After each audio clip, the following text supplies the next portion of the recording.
Oi, Dani, tudo bem? Essa aqui é a atividade da AP2, né? A elaboração do segundo plano de aula, dando continuidade ao que foi pedido, a D2, né? Aí, como de praxe, meu nome é Irlana, sou do curso de Letras e estou no 9º período. A videoaula está sendo gravada devido à atual situação do mundo, que é a pandemia de Covid, então, para nos resguardarmos, né? Foi pedido essa atividade meio diferenciada para que os alunos não pudessem, para que os alunos não perdessem nada durante a disciplina de estágio 3. Só não temos contato com a sala de aula, né? Porque estamos em isolamento social. Mas vamos lá. O tema do meu plano de aula é sobre semântica e o tema específico dele é colocação pronominal, tá? Essa aula foi feita para a turma do 9º ano do Fundamental 2 e ela atende ao objetivo da BNCC. O objetivo que é comparar as regras de colocação pronominal na norma padrão com o seu uso do português brasileiro coloquial. Eu vou olhar para baixo porque eu tô com uma colinha, né, do meu plano de aula, senão eu vou esquecer.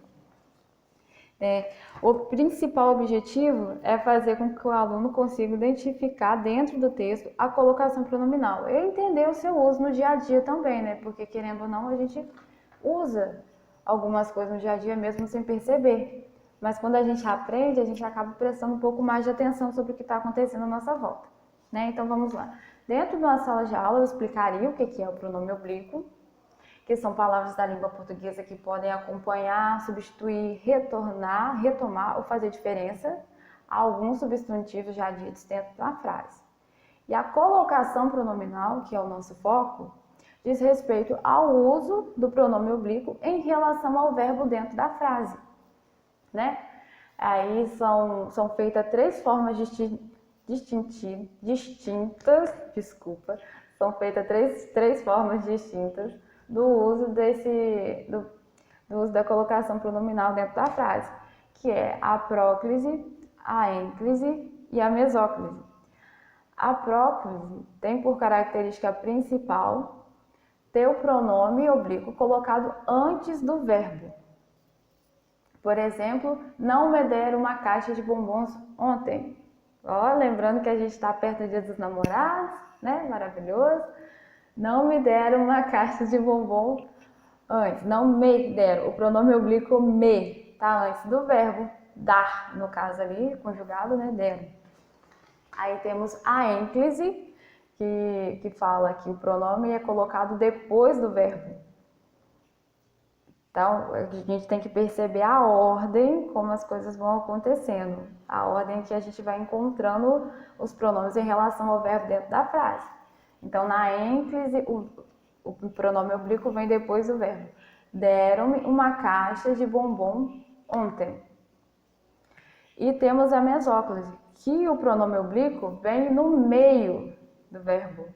Ele é colocado no meio do verbo. Vou ler o exemplo aqui atrás rapidinho. Dar-me-ão uma caixa de bombom amanhã. Ele fica bem no meio do verbo. Vale lembrar, só um pequeno detalhe, que ele sempre vem no meio ou depois e antes do verbo, mas ele nunca vem no início de uma frase. O pronome oblíquo, ele não inicia uma frase. Entendeu? Aí, a partir desse momento, vai ser explicado para os alunos onde e quando deve se usar cada um desses, onde se deve usar a próclise, onde se deve usar a ênclise e a mesóclise.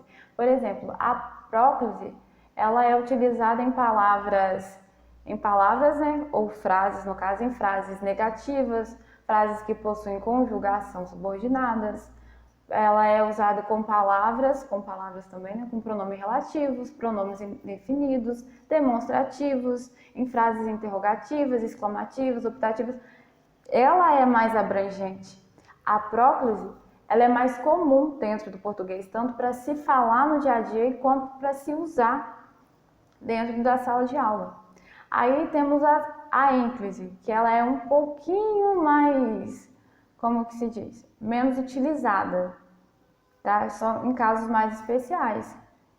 Ela é utilizada em orações iniciadas com verbos, como por exemplo, refere-se a um tipo de árvore, refere-se, tantas vezes a gente já usou isso sem ao menos saber o uso.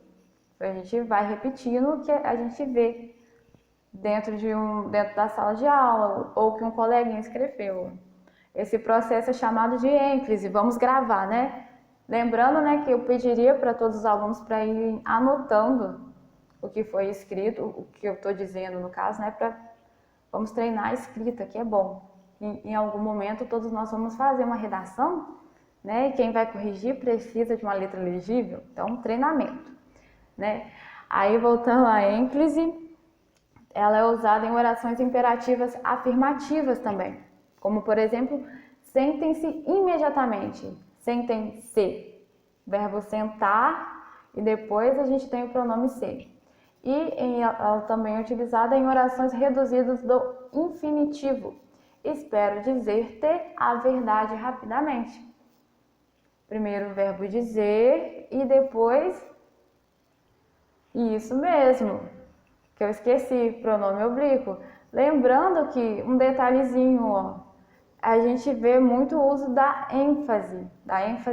do hífen, nas palavras nas frases que a gente encontra a ênclise. Normalmente temos o hífen, a presença do hífen para poder separar. Essa já é uma forma de conseguir identificar e diferenciar uma da outra. E por último, temos a mesóclise. Ela é mais incomum ainda de se achar dentro do português, porque ela é usada no português coloquial. E tanto para falar, tanto para escrever, quase não se usa o português coloquial. A linguagem coloquial, no caso, né? Ajudar-te-ei no que for preciso. Gente, dar-te-ei um beijo se você vier aqui. Dar-te-ei um abraço. Não posso porque estamos em pandemia, entendeu? Não posso. Vou ficar na vontade, vou ficar devendo. Usei um pronome aí, gente. Quem pegou, pegou. Quem não pegou, não pega mais. Então, essa seria mais ou menos a aula. Desculpa a gagueira, porque eu tô fazendo o vídeo na pressa. E vamos dar continuidade.